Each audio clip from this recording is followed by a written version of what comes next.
요즘 해외여행 많이들 가시는데요. 그 중에서 가장 많이 방문하시는 나라가 일본이 아닐까 싶습니다. 그런데 최근에 일본 여행 다녀오신 분들이시라면 아마도 느끼셨을 법한 현상 하나가 있습니다. 특히 과거부터 지속적으로 일본에 다니시다가 오래간만에 가보셨다면 그 차이를 더욱 확연히 느끼셨을 겁니다. 그것은 다름 아닌 일본에 빈집이 많다는 사실입니다. 저도 얼마 전 몇 년 만에 일본에 갔다가 정말 깜짝 놀랐습니다. 여기가 일본이 맞나 싶을 정도로 도로 곳곳에서 빈집을 볼 수 있었습니다. 어딜 가나 북적였던 나라, 어딜 가나 사람 그득하고 휘황찬란했던 나라라는 옛 기억은 온데간데 없었지요. 그런데 일본의 빈집 문제는 퇴직하신 분들이라면 한 번쯤은 주목해야 하지 않나 싶습니다. 지금부터 그 이야기를 드리려고 합니다.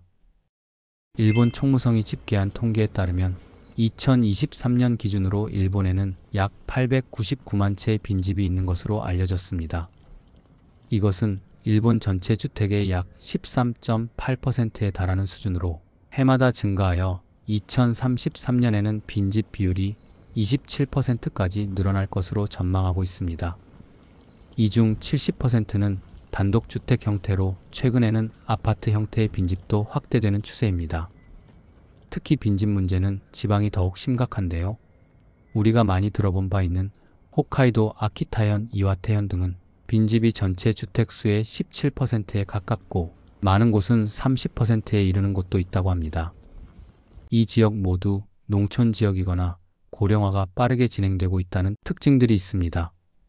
지금 보시는 배경화면은 오이타현에 위치한 벳부시의 거리 사진입니다. 벳부시는 한국 분들이 온천 여행을 많이 가시는 지역 중에 하나이지요.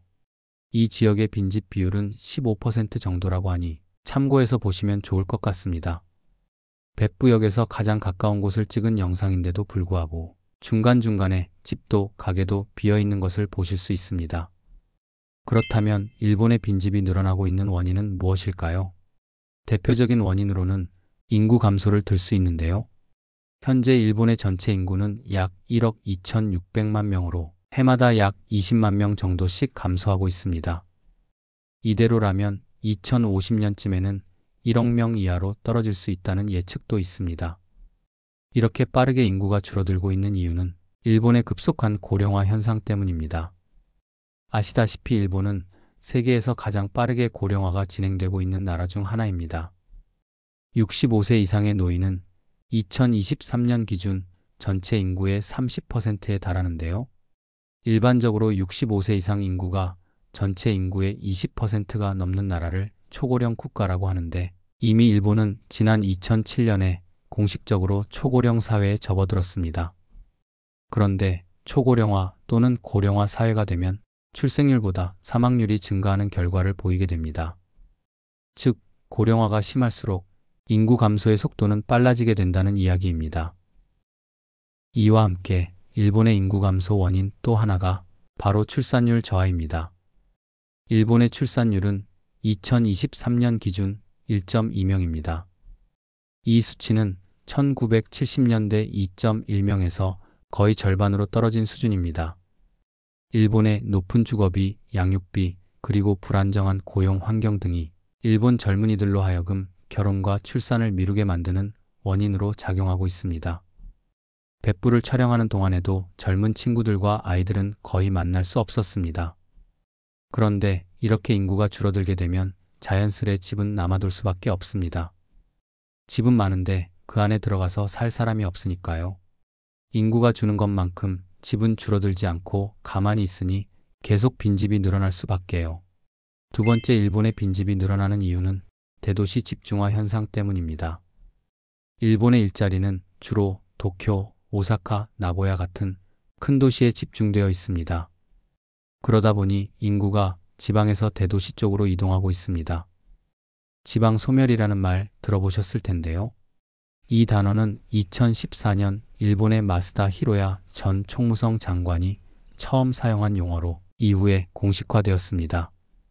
그만큼 일본의 지방이 빠르게 붕괴돼 간다는 증거이기도 하지요. 이렇게 대도시로 인구가 빠져나가는 현상은 일본 지방권들의 기본 인프라를 무너뜨리고 지역 경제를 축소시키는 등의 심각한 위기를 부르고 있으며 지역 내 빈집 증가와도 밀접한 관련이 있습니다. 마지막으로 빈집이 늘어나는 이유는 일본의 주택 관련 제도 및 분위기와 연관이 있습니다. 조사에 따르면 일본 빈집의 55%는 상속받은 집입니다. 일본 정부는 이에 관해 1인 가구 고령자가 사망하거나 요양시설에 입소한 뒤 상속이나 증여를 받을 사람이 없는 사례가 늘어나고 있고, 상속받아도 철거 및 수선 비용이 부담돼 방치하는 사람들도 많다고 설명하고 있는데요. 즉, 부모 세대가 시골에 남긴 빈집은 자녀 세대에게 자산이 아니라 짐으로 작용하고 있는 분위기입니다. 자녀들 입장에서는 세금을 납부하기 위해서라도 집을 팔아야 하는데 사겠다는 사람이 없다면 방치된 대로 둘 수밖에 없는 게 현실입니다. 일본의 지방 소도시에 있는 주택은 수요가 많지 않아 처분하기가 어려운 데다 고정자산세와 보험료 관리비 등을 내야 하기 때문에 비용이 만만치 않게 듭니다. 건물 노후화로 화재나 붕괴 위험 때문에 주택을 철거하고 싶어도 이 과정에서 필요한 수백만 엔대의 철거 비용 또한 상당히 부담이 됩니다. 자녀들 입장에서는 집을 팔아 부담을 낮추어야 하는데 사겠다는 사람이 없다면 방치된 대로 둘 수밖에 없는 실정이지요. 이 때문에 보유 중인 빈집을 공짜나 심지어 웃돈을 주고 거래하려는 사례도 늘고 있습니다. 그렇다면 일본에 늘어나는 빈집은 어떠한 문제를 만들어낼까요? 먼저 치안이 불안정해지게 됩니다. 영화나 드라마 보면 사람이 없는 폐허 시설에서 온갖 범죄가 일어나지요. 그만큼 사람이 없는 빈집은 범죄를 행하기 좋은 환경이라는 말일 텐데요. 특히 도시 외곽이나 인구가 적은 지역일수록 범죄의 온상이 되기 쉽습니다. 이렇게 되면 비단 그 주택뿐 아니라 범죄가 주변 지역으로 더 넓게 퍼질 가능성이 높습니다. 자연스레 사람들은 안전의 위협을 느껴서 그 지역을 떠나고 싶어 할 테고, 그렇게 되면 빈집은 더더욱 많이 생겨나는 악순환으로 들어서게 됩니다. 또한 빈집이 많아지면 그 지역 경제는 급격히 침체하게 됩니다. 사람들이 적어지면 식당이나 상점, 서비스업과 같은 지역 사업장들은 매출이 급락할 수밖에 없지요. 지금 보시는 영상은 백부시의 주택가 옆에 있는 시장인데요. 주말 오후인데도 불구하고 문 닫은 매장이 꽤 많이 눈에 띕니다. 이 시장으로 말할 것 같으면 이 지역 여행책자의 가장 큰 재래시장으로 소개되어 있는 곳인데도 막상 가보니 언제 그랬냐 싶게 한산하였습니다. 그만큼 빈집은 그 지역의 경기에 직접적인 영향을 주는 게 아닐까 합니다. 빈집이 많아지면 재산 가치도 당연히 떨어질 수밖에 없습니다. 공급은 많은데 수요가 없다면 1차적으로 집값이 떨어질 테고, 빈집이 방치되어 쓰레기와 잡초가 자라 주변이 불결해지거나 말씀드렸던 치안이 불안해진다면 집값은 그야말로 바닥으로 치닫게 됩니다. 이외에도 여러 가지 문제들 때문에 일본 정부는 골머리를 앓고 있습니다. 막대한 사회적 비용을 투여해서 빈집 문제를 해결하기 위해 노력하고 있지만 쉽지는 않은 상황입니다. 그럼 여기서 우리가 주목해서 보아야 하는 것은 무엇일까요? 왜 우리는 일본의 빈집 문제가 그저 남의 일처럼 생각되지 않는 것일까요? 그것은 바로 일본의 빈집 문제가 일본의 퇴직자 그리고 시니어들에게 직접적으로 영향을 미치고 있기 때문일 겁니다. 대표적으로 다음과 같은 두 가지 측면에서 일본의 시니어들은 피해를 보고 있습니다. 첫 번째는 경제적인 측면입니다. 방금 말씀드렸던 재산 가치 하락은 시니어들에게는 커다란 타격을 줄 수 있습니다. 고정적인 소득이 없는 분들이 생활비를 마련하기 위해서 집을 팔거나 임대를 주려는 경우에 이전만큼 소득을 챙기기가 어려울 수 있습니다. 그렇게 된다면 관리 비용은 상대적으로 더 크게 느껴질 수밖에 없습니다.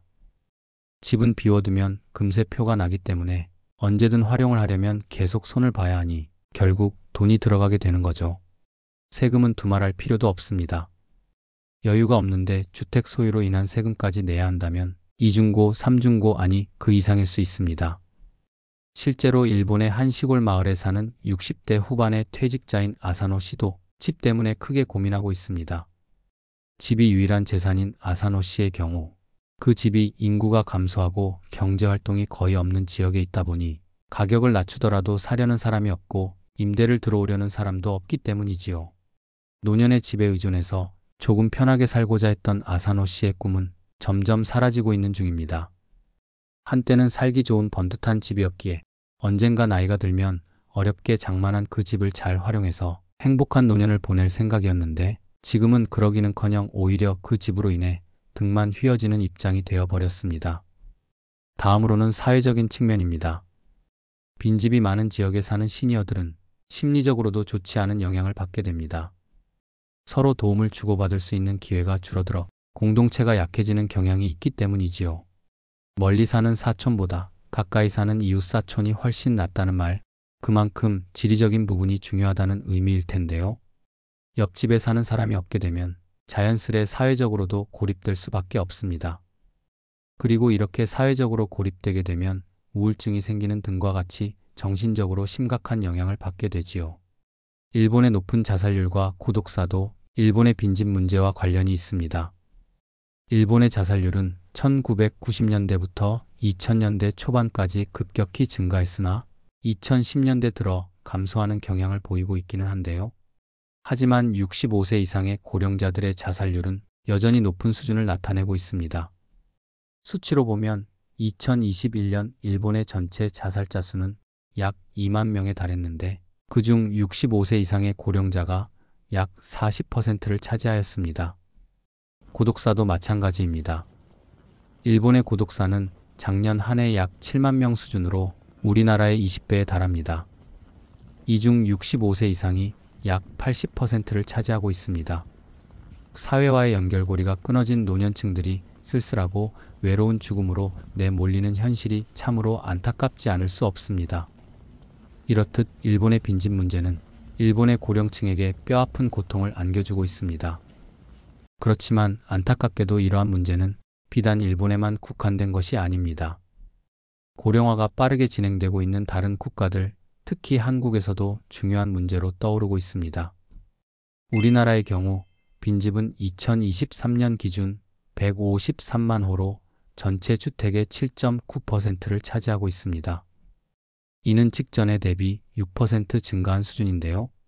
그 중에서도 농촌 지역과 지방의 소도시에서 빈집이 빠르게 늘어나고 있습니다. 지역적으로는 전남, 전북, 경북, 경남 등의 지역에서 빈집 비율이 높게 나타나고 있는데 일부 지역에서는 빈집 비율이 10%를 넘는 곳도 있습니다. 우리나라 역시 원인은 인구 고령화 및 출산율 저하로 인한 인구 감소입니다. 때문에 올해부터 초고령 사회가 된 우리나라의 향후 빈집 실태가 오늘날의 일본의 모습이 될 수 있다는 게 많은 전문가의 의견입니다. 바로 지금 퇴직자를 포함한 시니어분들이 긴장할 수밖에 없는 이유입니다.